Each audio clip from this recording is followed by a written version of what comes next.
ата-ана болу қиын ба? Ендеше осы тақырыптың төңірегінде сіз болып, біз болып қозғамақшымыз. Ата-ана болу үлкен бақыт. Егер бала отбасында жақсы тәрбие алған болса, сол тәрбиенің ізімен жүретіні сөзсіз. Қайырлы күн, әріптестер, ата-аналар. Мен Ақсай қаласы номер 2 жалпы орта білім беретін мектебінің бастауыш сынып мұғалімі Исетова Айымгүл Аманғалиқызы. Ата-ана болуда ойланбаңыз тақырыбында өз идеяммен бөлісетін боламын. Қазіргі таңда жас ата-аналар көп ізденеді, яғни ғаламторлардан ізденеді. Бала психологиясы туралы кітаптар оқиды.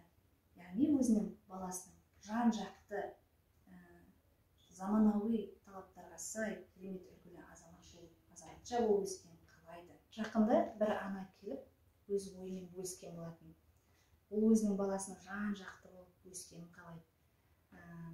Өз ойын еркін жеткізе алатындай бала болып қалыптасқанын қалайтынын айтқан болатын. Неге ойлайсыздар? Неге ол ананы мазалады бұл сұрақ?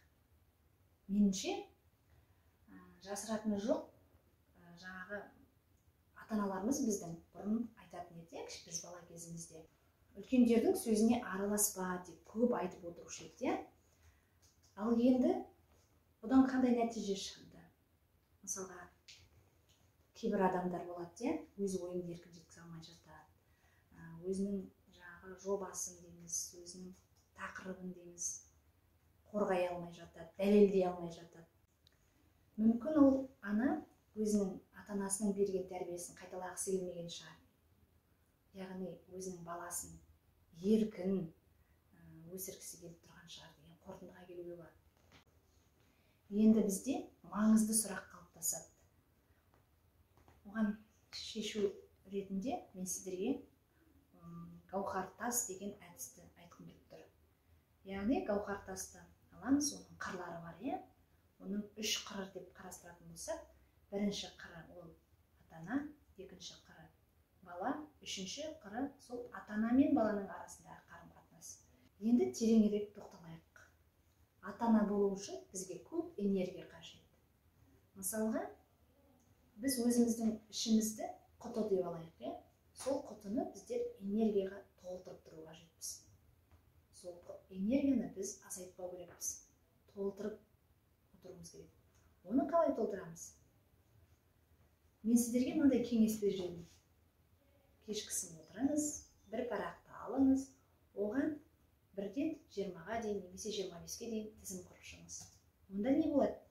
Ол тізімде серуендеу, тәтті шай ішу, құрбымен әңгімелесу, тынығу, демалу деген сияқты тізім құрып аласыз да, күніне 1-2-ден орындап тұрасыз.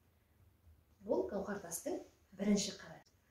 Осындай күнбегісін күнде 1-2 қағидасын орындап жүрсеңіз, соның өзі жеткілікті.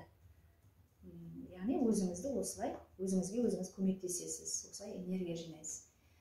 Бұл жаңағы гауһар тастың бірінші қырын айттық.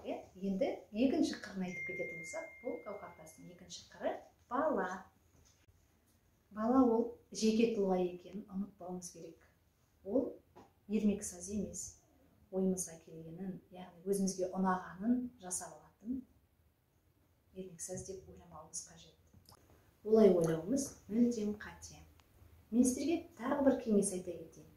Сіз балаңызбен серуенге шықтыңыз делік. Сіз серуенге шығардың алдында бір қорап сіріңкені қалтаңызға салып шығыңыз. Жаңағы серуен кезінде балаңызға ең жақсы тәтті сөздеріңізді айтқан кезде бір талдан сіріңкені оң жақ қалтаңызға салыңыз. Қолдаған сөздеріңіз болсын, сондай сөздеріңізді оң жақ қалтаңызға жинап отырасыз. Ал керісінше, жаңағы көп ескерту айтқан болсаңыз, ұрыссаңыз, онда сол жақ қалтаңызға сол бір-бірден сіріңкелерді жинайтын боласыз. Кешке келген соң ол сіріңкелерді санаңыз, салыстырыңыз. Егер жаңа оң жақ қалтаңыздағы сіріңке көп болса, онда сіз тамаша анасыз. Егер сол жақ қалтаңыздағы сіріңкелер көп болса, онда сізге өзіңізбен жұмыстану қажет болады. Гауһартастың үшінші қыры ол ата-ана мен бала арасындағы қарым-қатынас. Яғни біз бала тәрбиелеуде өзіміз қателік жібермеу керекпіз. Бала тәрбиелеуде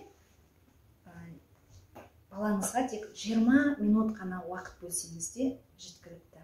Яғни сіз ол балаңызбен серуенге шығыңыз, немесе қызықты кітаптар оқып беріңіз. Сол 20 минуттың ішінде сіз телефонға алаңдамаңыз, құрбыларыңызбен сөйлеспеңіз.